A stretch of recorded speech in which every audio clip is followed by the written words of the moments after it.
Dungeons and Dragons, a game of dice, imagination and shared storytelling. Once relegated to dimly lit basements, it has emerged as a cultural phenomenon.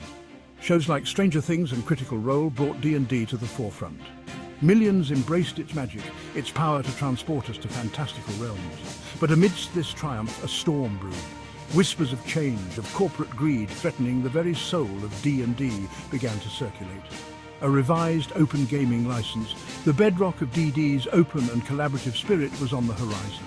Fear and uncertainty gripped the community. Would the game they loved survive? The heart of the issue was control. The OGL, in its original form, allowed anyone to create and share content compatible with D&D. It fostered a thriving ecosystem of independent creators, enriching the game with their passion and creativity. This freedom, many feared, was about to vanish. The future of D&D, it seemed, hung precariously in the balance. Would Hasbro, the corporate giant behind the game, prioritize profit over passion, control over community? The answer, it turned out, would lie in the hands of the players themselves. At the heart of the controversy lay the open gaming license. This document, for many, embodied the spirit of D&D. It gave birth to a thriving ecosystem of third-party creators and publishers. The original OGL, released in 2000, was a beacon of open access. It allowed anyone to create and distribute content compatible with DD's rules. This fueled a wave of innovation, with independent creators crafting adventures, monsters, and entire campaign settings. The rumored changes to the OGL, however, threatened to dismantle this creative commons. The new version, it was said, would grant Hasbro sweeping control over third-party content. It would allow them to deauthorize content, demand royalties, and even claim ownership of intellectual property. The community's reaction was swift and fierce. The proposed changes were seen as a betrayal of the open and collaborative spirit that had defined D&D for decades. The hashtag #OpenDND began trending, a rallying cry against the perceived corporate overreach.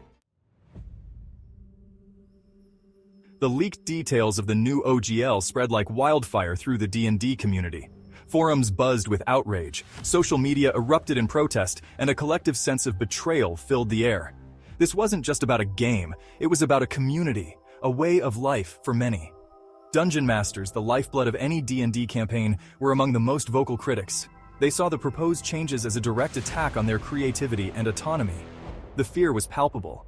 Would they be forced to abandon years of homebrew content? Would they be beholden to Hasbro for every monster, every magic item, every twist of the plot? The #OpenDND movement gained momentum, fueled by a shared love for the game and a determination to protect it from what was perceived as corporate greed. Petitions were signed, boycotts were threatened, and prominent voices within the community, from content creators to industry veterans, added their voices to the growing chorus of dissent. The message was clear. D&D belonged to the players, not to any corporation. The fight for the soul of the game had begun. Faced with a full-blown rebellion, Hasbro, the parent company of Wizards of the Coast, found itself at a crossroads. The backlash to the proposed OGL changes was overwhelming, threatening to damage the D&D brand and alienate its most passionate supporters. In a move that surprised many, Hasbro and WotC announced they were stepping back from the controversial OGL changes. They acknowledged the community's concerns, admitting that they had missed the mark.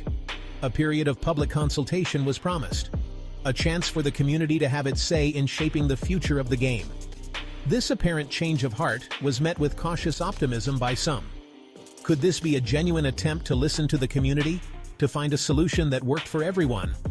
Others remained skeptical, viewing it as a tactical retreat, a way to quell the uproar while quietly pursuing their original goals. The question lingered, had Hasbro truly learned its lesson, or was this just a temporary reprieve in a larger battle for the future of D&D? Only time would tell. From the ashes of the OGL controversy, a new initiative emerged, One D&D. Positioned as the future of Dungeons & Dragons, it promised a unified game experience, blending the best of previous editions with innovative new features. One D&D aimed to streamline the game's rules, making it more accessible to newcomers while offering experienced players new tools and options.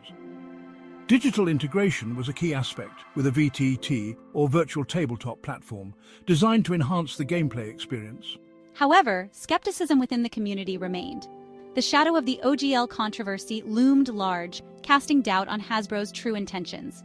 Was One D&D a genuine attempt to improve the game, or was it a Trojan horse, a way to further consolidate control and monetize D&D?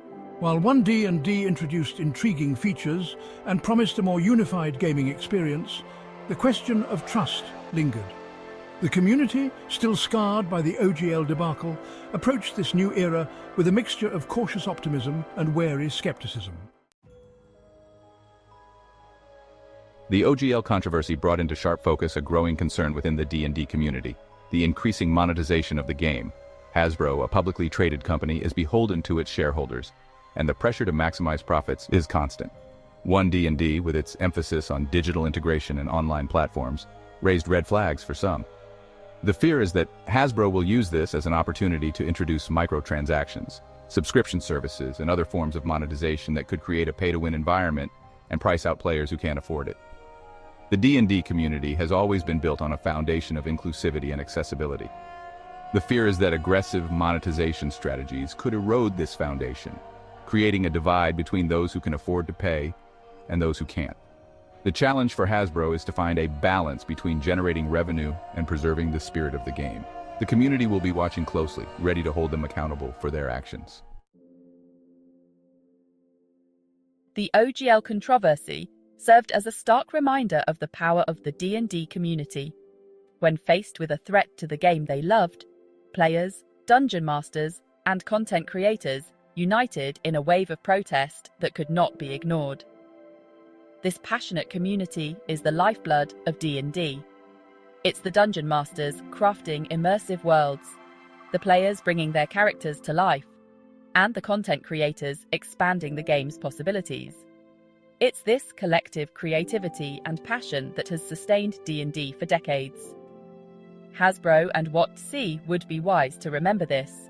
The future of D&D depends on listening to the community, respecting its contributions, and working together to ensure the game remains accessible, inclusive, and true to its roots.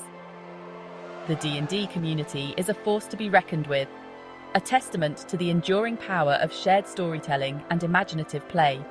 It is this community that will ultimately shape the future of D&D. As One D&D unfolds, questions and uncertainties linger. Will Hasbro truly listen to the community's concerns, or will the allure of profit override any commitment to openness and accessibility? The spectre of monetization hangs heavy, and the fear of microtransactions, subscription services, and a pay-to-win environment is very real for many. Will One D&D empower creators, or will it stifle innovation and creativity in the pursuit of control and profit? The D&D community, though scarred by the OGL controversy, remains resilient.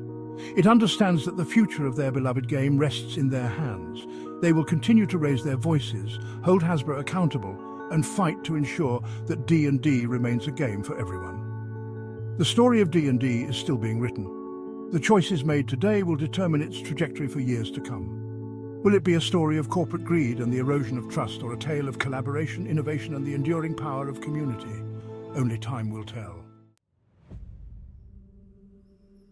Dungeons & Dragons stands at a crossroads.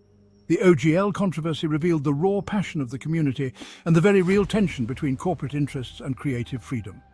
One D&D, with its promise of innovation and unification, offers a glimmer of hope, but it also carries the weight of skepticism and distrust. Will it usher in a new golden age for D&D, or will it mark the beginning of a slow decline into corporate control and monetization? The answer, ultimately, lies with the community. By remaining vigilant, vocal, and engaged, players, dungeon masters, and content creators can help shape the future of D&D, ensuring that it remains a game of imagination, collaboration, and endless possibilities. The dice have been rolled, the stakes are high, and the fate of D&D hangs in the balance.